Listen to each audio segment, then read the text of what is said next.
God damn! Thank you for tuning in and welcome back to the channel. Today's video is going to be a very easy to follow guide on how to make an unholy Rising Dawn Paladin in Median XL. This build is very beginner friendly but offers great levels of scalability to take on the hardest content that Median XL has to offer. I will go over step by step of how to get this character up and started and what gear is required to actually make the build function. Up to this point on this character, I've actually been able to take on all of the content outside of all the top tier 130 Ubers. Although with a little more practice, I feel I might be able to get this character to take on all the content Median XL has to offer outside of maybe Samuel and Diasmos. So if you found yourself in the same situation like I did before I played this character, where I hit a super hard wall of progression and you're looking to break through it, I cannot suggest this character enough. It's a very fluid playstyle, it's really easy to learn, and allows less experienced players to focus on the gameplay rather than fiddling around with key bindings and weapon swaps. So why don't we actually get into the main part of the guide, which is where I'll go over the leveling process, the gear required for this character, and the recommended minimum gear that I would suggest to at least get you through your 120 Ubers and at least easily farming Duncraig. If you liked this video or found it helpful, leave a comment down below and let me know what your favorite part of the guide was. Let's jump in game, shall we? I'll see you there.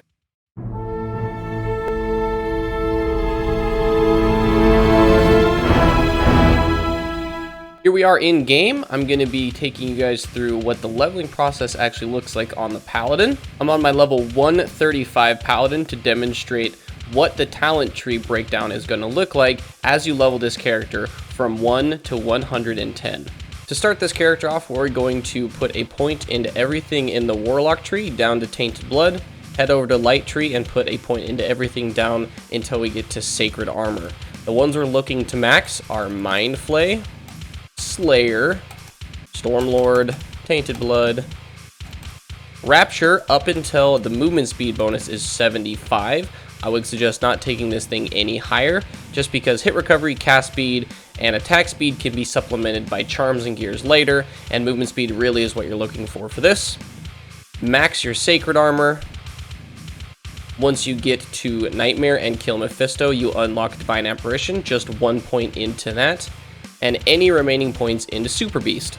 Now that the talent tree is taken care of, let's look at the stats. All you want to do is put enough points into strength and or dexterity to use your gear while leveling, and then all your rest of your points are going to be going into energy. Both your leveling build and your endgame build both scale off energy, so put as much into here as you can.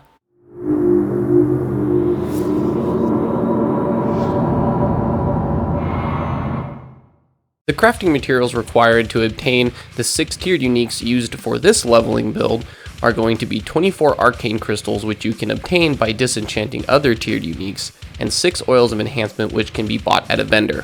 The easiest and most efficient way of obtaining the 24 arcane crystals are by doing Nilithak and Mephisto runs in normal. Both Nilithak and Mephisto have guaranteed tiered unique drops, which you can disenchant into arcane crystals for your gear. 9 times out of 10, you will find yourself walking away with 5 tiered uniques, which can be broken down into 1 full crystal. On occasion, you will find yourself not walking away with an entire crystal, but I promise, keep doing this and you'll obtain enough crystals in no time. The most important part about leveling any character is gear. This can drastically reduce play time while leveling and increase overall effectiveness and power level of your character if geared properly. Let's go over the gear that I suggest for this character to get you through the leveling process as quick and painless as possible.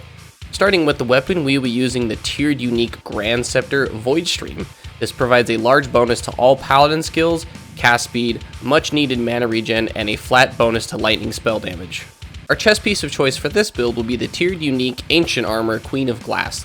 This provides a large bonus to cast speed, much needed elemental pierce, large defensive bonus, huge flat mana, and 2 high resistances, rounding your character's defenses out very nicely. In our shield slot will be the tiered unique Tower Shield, the Ivory Tower. This again provides a good boost to all skills, a % bonus to energy factor, which scales the damage of any energy point investment into your character, a small amount of cast speed, a big bonus to flat lightning spell damage, and maximum mana, plus the reduction to requirements makes this item fairly easy to equip while leveling. Moving into the helm slot, we will be using the Blackguard Helm tiered unique Skull Lord. This helmet provides a large bonus energy factor to spell damage, small bonus to cast speed and lightning spell damage, plus the 7% reanimate as Knight of Famine on kill. Actually is a really nice defensive bonus, as you'll have meat shields to take the damage for you as you level. Onto the belt slot, we will be using the tiered belt unique Aaron Orbiter. This provides a good bonus to cast speed, a small bonus to lightning spell damage, flat energy, and a good roll of all elemental resistance, shoring up any resistances that you may be lacking while leveling. The last tiered uniques we will be using are the gauntlets Police for So. These provide a decent bonus to flat strength, allowing for easier use of gear, a large bonus to mana after each kill, and a smaller bonus to life after each kill, allowing greater sustain in highly packed areas such as Cows or Duncraig. Two very strong rune word alternatives to the tiered uniques are the Epicenter Boots and the Rainbow Sash. Both these items can be equipped at level 15 and require some of the lowest runes in game. They both offer very good defense and offensive bonuses to any character as an alternative before you get your uniques equipped.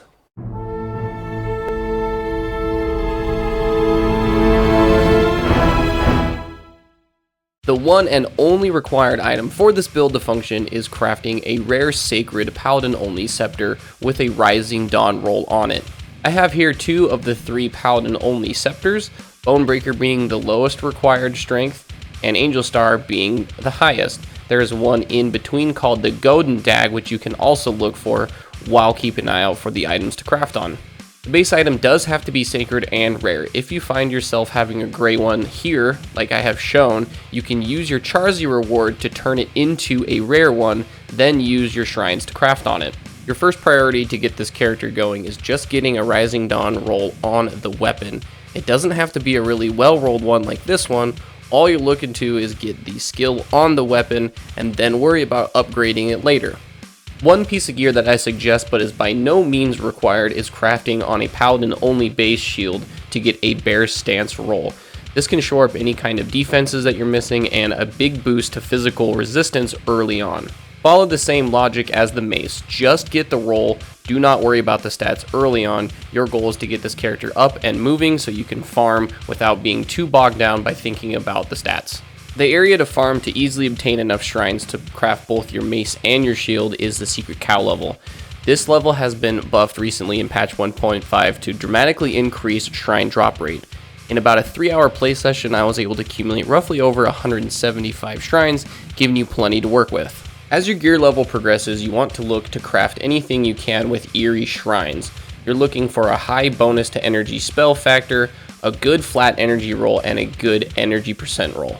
You can very easily trade away unneeded and unwanted shrines to other players online to accumulate the amount of Eerie Shrines needed to craft some really good gear.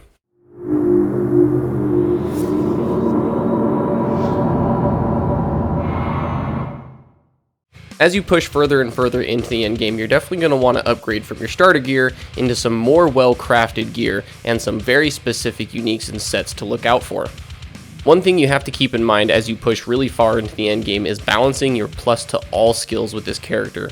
Once you reach above level 28 with Rising Dawn, the damage actually starts to go down versus many other skills within the game. So as you collect more and more charms and your gear gets better, you have to make sure you balance it to keep it at level 28. Plus to all skills affects this skill, but plus to all Paladin skills does not, so keep that in mind while gearing. I'll be going over the gear that I am using currently on my Paladin as a frame of reference for some gear to look out for.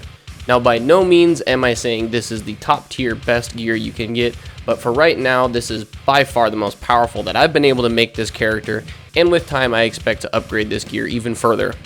Before getting into the gear, I want to do a breakdown of the in-game talent tree and stat distribution after you make the transition out of being an Unholy Caster Paladin into the Rising Dawn build itself. You're going to want to take points out of Mindflay and Slayer, still maxing Stormlord, Tainted Blood, still the points in Rapture, and maxing out Sacred Armor as well.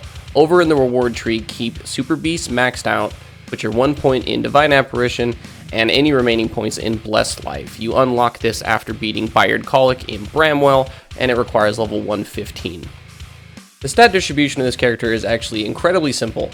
You barely have to put any points in strength and dexterity at this point because by level 135, your Stormblood should be high enough, and if you've collected at least some charms, you should have enough raw stats to pretty much equip any piece of gear, allowing you to put every point of energy you can into energy. Pro tip: as you respec to put on new gear, make sure you level Stormlord first, because if you don't, you're going to have to invest more points into your strength and dexterity stats than you otherwise would. For the crafted gear of this character, this is the mace that I'm using. I have socketed it with 3 perfect diamonds for extra spell damage. The chest piece I was able to craft myself, socketed with perfect topazes for 5% to energy on each one. And the shield I crafted, and I socketed hell runes in it for magic spell damage. As far as the other gear, I'm still using the tiered helmet and the tiered greaves. These ones are actually still very strong and require some very good crafted gear to replace. The rest of the gear on this character are the 2-piece Yeri set using the gloves and belt. I'm using the darkness ring. I'm using a rare ring that I found that gives +1 to all skills and a bonus to magic spell damage, and a rare amulet that I found that gives a nice chunk of all attributes, life, and mana. Your endgame necklace option is the Viserys necklace here. This does give +3 to all skills, so you have to keep that in mind when balancing your Rising Dawn level. This gives a large % damage to magic spell damage, a large bonus to energy, and maximum mana. The life on kill is really nice for sustain as well. You're definitely going to want to look for this and MO any rings and necklaces you do acquire with mana regen to help sustain in combat. Okay guys, I know that was a lot of information, and I really do appreciate it if you've made it this far. Go ahead and like and subscribe if you haven't already. I really do appreciate all the support. If you have any questions or need clarifications on this guide, I will provide a link to my Twitch down in the comments section below. I stream Wednesday and Thursday mornings, and sometimes in the evening on Sundays. I really appreciate it again, guys. I'll see you in the next video. Bye-bye.